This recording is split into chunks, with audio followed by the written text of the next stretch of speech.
Focus on the correct thing. Okay, so it's going to be a quick-ish video, just showing off this little dude that I made for a friend of mine. So what I've tried to do here is I've tried to pack as much functionality into one single tipped rear tension tool as I can. So it's got the unique profile of my tools, allowing it to fit into quite demanding profiles. So like I'll be picking this one in a minute, this baton, where you've got like no more than 2 mil of width for your pick and tensioner to fit into. I've got another little feature on here which I'll talk about in a bit when comes time to do it. It's an anchor lass I'll pick first. So I've got the little corner removed from the tensioner and the picking tip to cater for anchor lass locks, anchor loss, as I believe the Swedish call it. So rather than jibber jabbering, let's get it in. Half now. Okay, so yeah, obviously because it's got the one corner removed and it shares the profile, it has to go in the right way. So first of all, let's just zero things.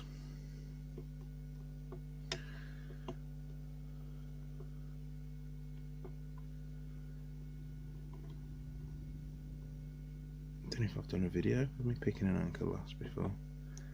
I like anchor lass locks. They've got good tolerances and the false gate's quite good. They're definitely a decent lock. Definitely a step up from like your average bog standard Chinesium disc detainer.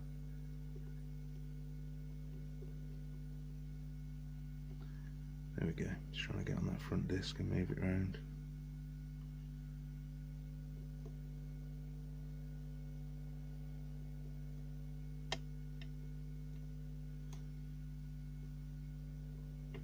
Okay.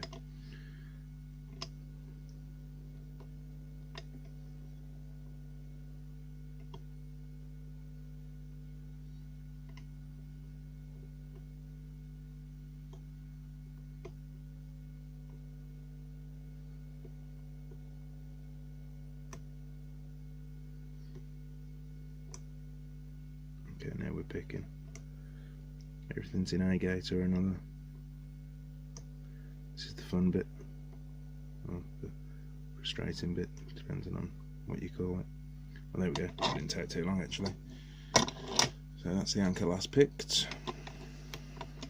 I'm not going to be gutting these locks because I'm picking more than one lock and we'll be here all bloody day. This picking tip obviously needs to be in the correct orientation to come out. So let's arse around with this till it comes out.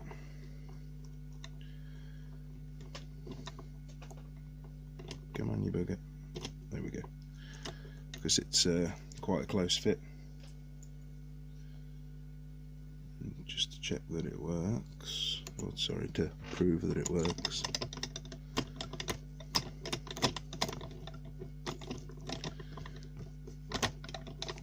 There we go.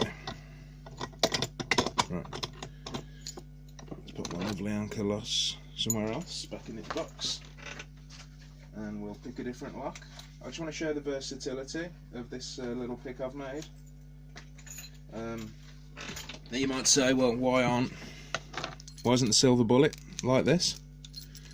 The answer is, this is like a bit of a jack of all trades. So while I've put as much functionality as I can into one pick, as you can see here, if we'll focus, bloody thing, doesn't fit the keyway perfectly here. And on some locks this small tip is going to slip into the space at the back and you'll have to like pull it back and pick up on the last disc manually, or use a spacer or a magnet, a little round magnet on the end of the tip or something, you know, you have to sort of finagle it.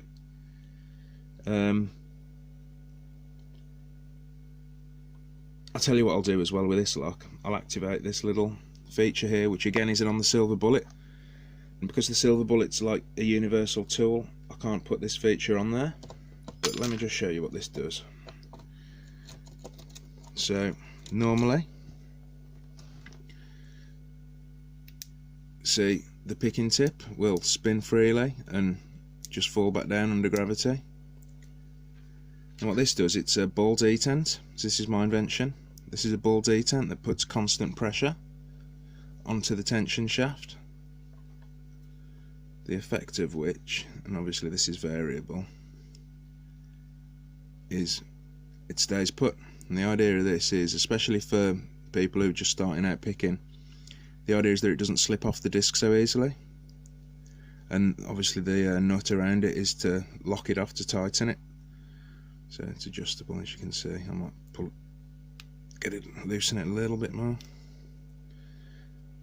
Get into a nice position. Yeah, okay, that's almost perfect. Okay, yeah, that's quite nice. So it still moves quite freely, but it doesn't flop around and fall under gravity. And obviously, depending on the orientation of your lock, this can help quite a lot. Like I say, I find people who are just starting out tend to enjoy this feature more than me.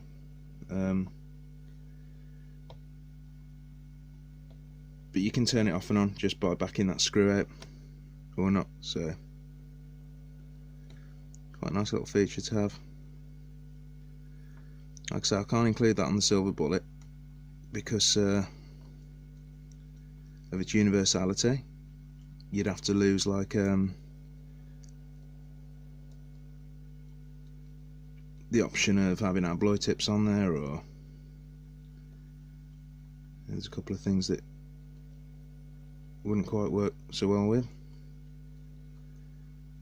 Now this one, unlike the Anchor Last, doesn't have full skates, so it shouldn't take me too long to pick this bat on.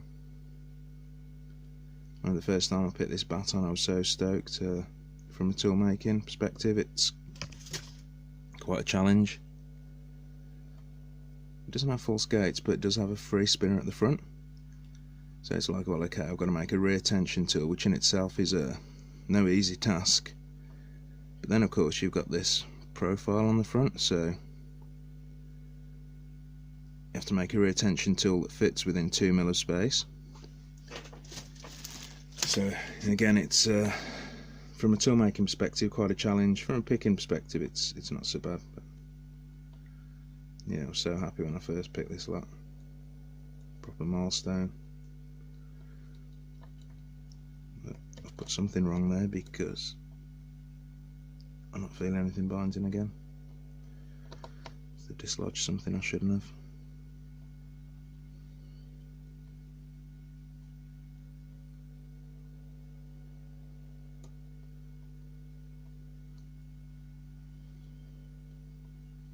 Feels better.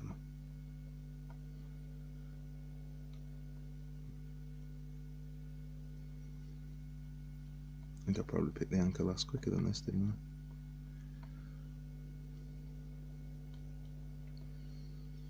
Yeah, I'm getting somewhere now.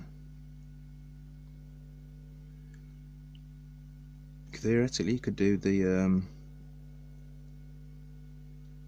non-zero front disc tension trick here. So you tension from, well, it's got a free spinner at the front, so you tension from the second disc,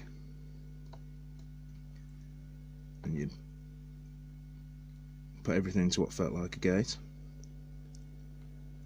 and then find the, or not the, but a zero disc with your picking tip. So you could use the rear one or any of the other zeros in the lot, and rotate your tensioner back around.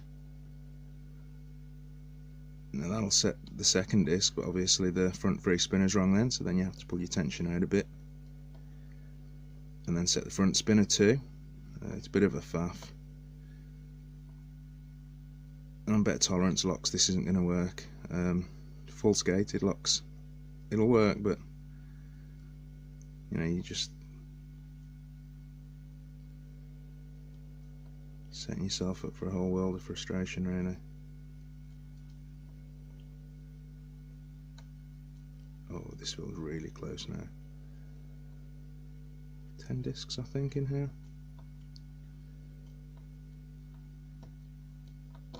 Oh, it's like one disc out.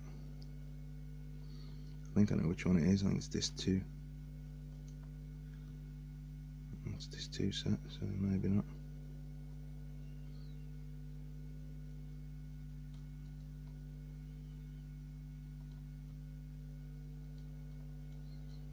Three's right, 4's right, 5, 6, 7, 8. Oh, 8 needed tickling. Okay, so see the count at the back. So let's pick now. And finally, I'm just going to pick a mini Kensington lock, just to show that it can do those as well. Take the keys back, working the lock. Right. These Kensington locks are shit. I'm not alive. Front or rear tension these. But again, one of the defences of these shitty locks is that, like, they're so shit and gnarly that it's actually a bit of a defence. Tell you what's come loose. The pressure thing. So to stop this happening, that's why this brass nut's on there. So you can see it's flopping around again. So the brass nut is when you've got it into a nice spot, you then tighten the brass nut.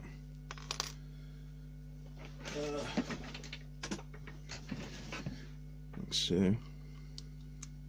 That just pinches it off and stops it from flopping about or coming loose.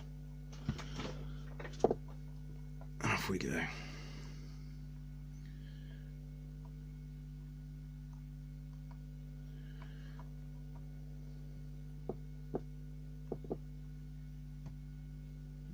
There we go, didn't take long. I told you these are shit.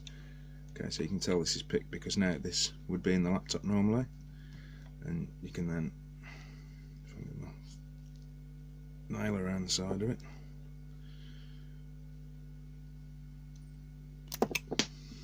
There you go, so you can see the shutter at the back there, opening and closing. So that's that picked. Let's pop that sprung thing, and that's it. That's about all I've got to say, I think. Obviously, this little tool doesn't have decoding abilities. It's designed so it's easily concealable and small form factor. But yeah, it'll pick everything the silver bullet will, just with more difficulty because obviously it's a jack of all trades tool. And it also has this little feature to stop the tip from flip-flopping around, if you like it.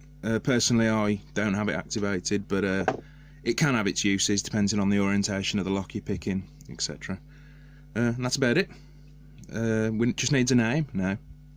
Just needs a cool name. So Little Dude is pretty cool, pretty good name, but I think we can do better. So yeah, that's that.